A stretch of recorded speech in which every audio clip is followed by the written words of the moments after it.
51% no IPEC, 48% dos votos válidos no Datafolha.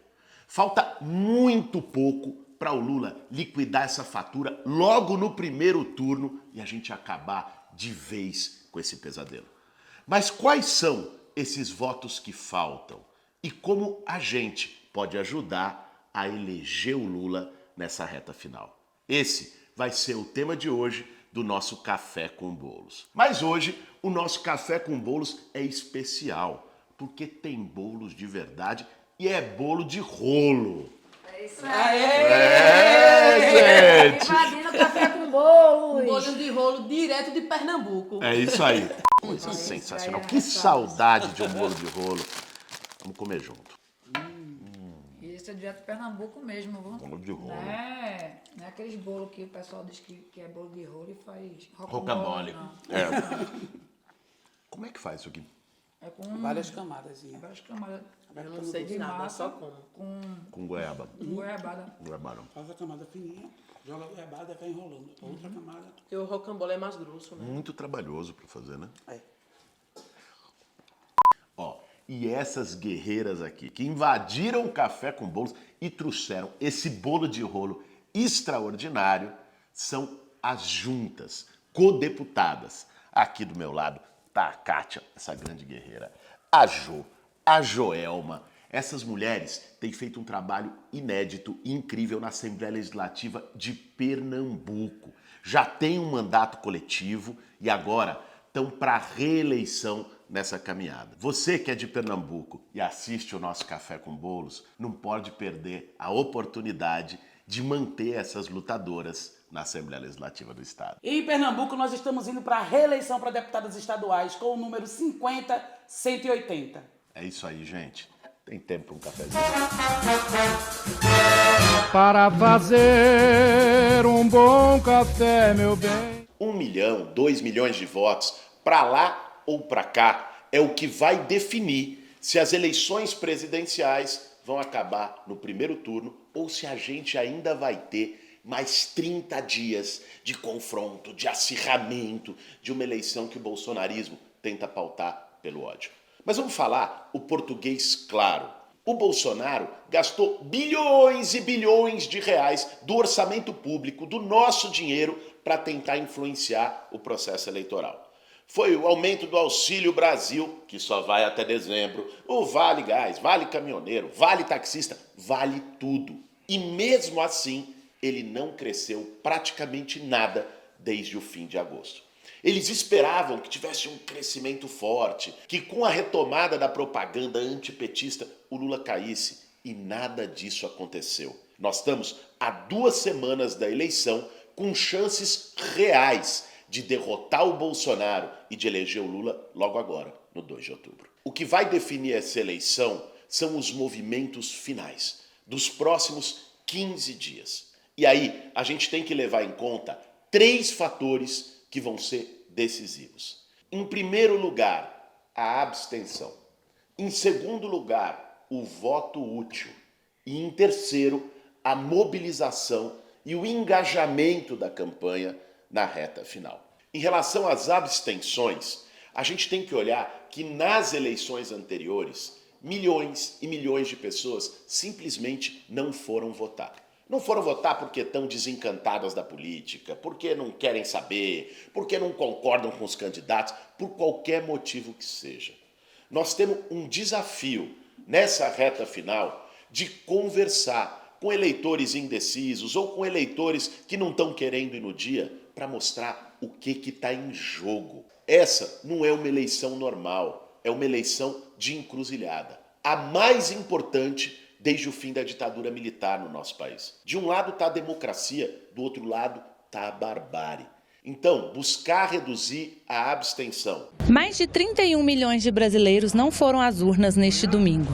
O segundo turno das eleições teve a maior abstenção desde 1998. As pessoas que não vão votar e buscar convencer os indecisos vai ser um fator chave para eleger o Lula logo no primeiro turno. O segundo ponto é o voto útil. O último Datafolha mostrou que 21% dos eleitores ainda estão propensos a mudar de voto. E 1/5 desses, ou seja, 4% do eleitorado total, tem como segunda opção de voto o Lula. Nós estamos falando de 6 milhões de votos, que é mais de 2 vezes o que é necessário, segundo as últimas pesquisas, para eleger o Lula logo agora no primeiro turno. É legítimo que cada pessoa escolha o seu candidato, a pessoa com quem se identifica mais, o projeto que mais concorda para votar e buscar eleger. Ao mesmo tempo, a gente tem que ter em mente que nessa eleição está se formando uma grande frente democrática. Não são 2 projetos em jogo, 2 candidaturas em jogo, ideias partidárias em jogo. A democracia brasileira está em jogo, gente. Dependendo do resultado, a democracia do Brasil pode afundar de vez. Tem muita coisa em jogo. Não é só um projeto para 4 anos. Nós estamos falando do futuro da nossa geração. Essa é uma eleição que não basta ganhar. O Bolsonaro precisa ser derrotado com uma ampla margem. E, de preferência, logo no primeiro turno. Sabe por quê? Porque ele tem esse papo da urna eletrônica, do golpismo, da ameaça, do autoritarismo. Pensa comigo, se o Bolsonaro perde para o Lula no segundo turno de 51% a 49%, de 52% a 48%, imagine como que vai ser o dia seguinte no Brasil. Esse país pega fogo. Ele vai trabalhar de toda forma para criar um ambiente de caos, de ingovernabilidade e sabe-se lá o que pode ocorrer. Agora, se ele perde logo no primeiro turno as eleições, é muito mais difícil que ele consiga apoio para o questionamento que ele deve fazer.